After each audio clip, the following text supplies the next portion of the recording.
ये मौका जश्न मनाने का नहीं है, ये मौका है जंग का, ये मौका है संघर्ष का।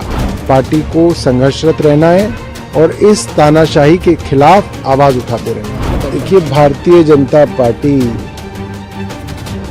का दोहरा रवैया आज पूरे देश के सामने आ गया। संजय जी ने ये बात कही कि आज भी पार्टी के 3 बड़े नेता अरविंद केजरीवाल जी, मनीष जी, सत्येंद्र जी जेल में हैं। तो ये मौका जश्न मनाने का नहीं है, ये मौका है जंग का, ये मौका है संघर्ष का। और उन्होंने कहा कि जब तक हमारे तीनों नेता जेल से नहीं छूटेंगे, पार्टी को संघर्षरत रहना है और इस तानाशाही के खिलाफ आवाज़ उठाते रहना है। वीरेंद्र सचदेवा इसके खिलाफ ये उनकी मानसिकता को दर्शाता देखिए, है। भारतीय जनता पार्टी का दोहरा रवैया आज पूरे देश के सामने आ गया। पिछले 1.5 साल से भारतीय जनता पार्टी का हर प्रवक्ता टीवी पे, अखबार में क्या कहता था, खुद वीरेंद्र सचदेवा क्या कहते थे। दर्जनों वीडियो है हमारे पास उनके, जिनमें वो कहते थे अगर इन्होंने कुछ नहीं किया तो बेल क्यों नहीं मिल रही, यही कहते थे। अब बेल मिल गई तो अब ये कह रहे नहीं बेल मिल गई इससे कुछ नहीं होता। तो पहले वीरेंद्र सचदेवा और उनकी पार्टी अपने गिरबान में झांकें और देखें कि वो क्या कहते आए हैं और अब वो किस तरह से पलट रहे हैं। तो ये सारा देश देख रहा है।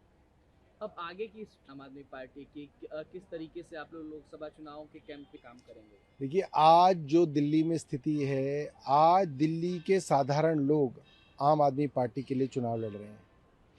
21 मार्च जिस दिन से अरविंद केजरीवाल जी को गिरफ्तार किया, भारतीय जनता पार्टी के खिलाफ लोगों के मन में गुस्सा है।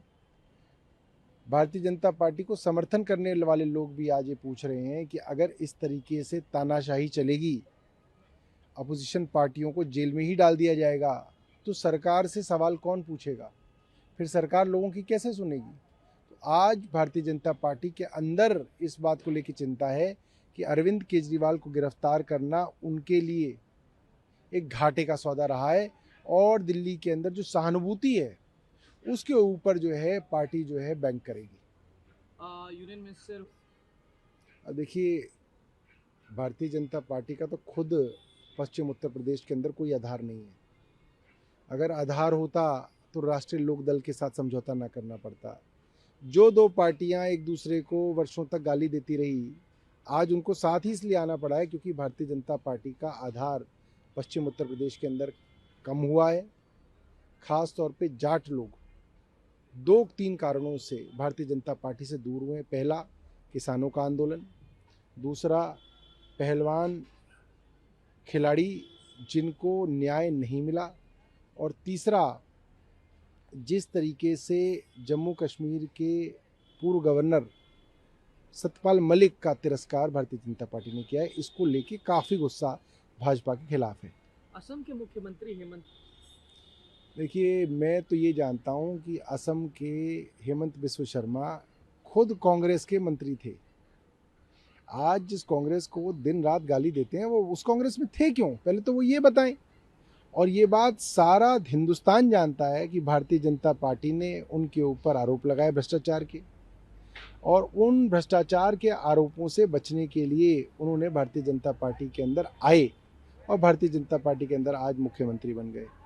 तो हेमंत बिस्व शर्मा अपने बारे में सोचें। कल देखिए, पंजाब के चुनाव में पहली बार भारत की राजनीति में मैनिफेस्टो के लिए गारंटी शब्द अरविंद केजरीवाल जी ने इस्तेमाल किया। अब वो भारतीय जनता पार्टी इस्तेमाल करने लगी। मगर भारतीय जनता पार्टी की गारंटी की समस्या ये है कि उन्होंने कोई भी गारंटी 5 साल की नहीं दी।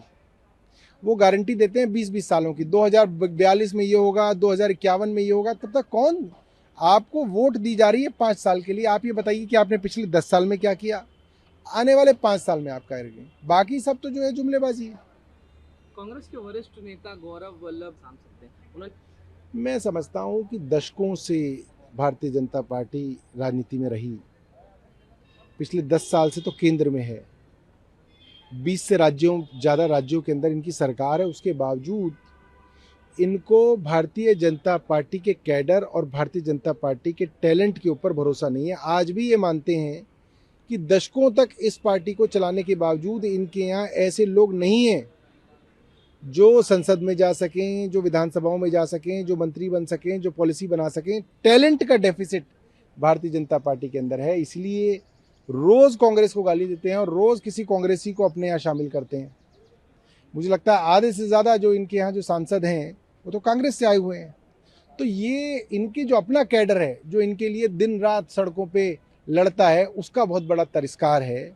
वो ये कह रहे हैं कि तुम किसी लायक नहीं हो, तुम इसी लायक हो कि तुम सड़कों पे जो है जिंदाबाद मुर्दाबाद जय श्री राम करते रहो, मगर जहाँ पॉलिसी बनाने की बात हो, जहाँ कुर्सी पे बैठने की बात हो, वो कांग्रेस के पास ही है।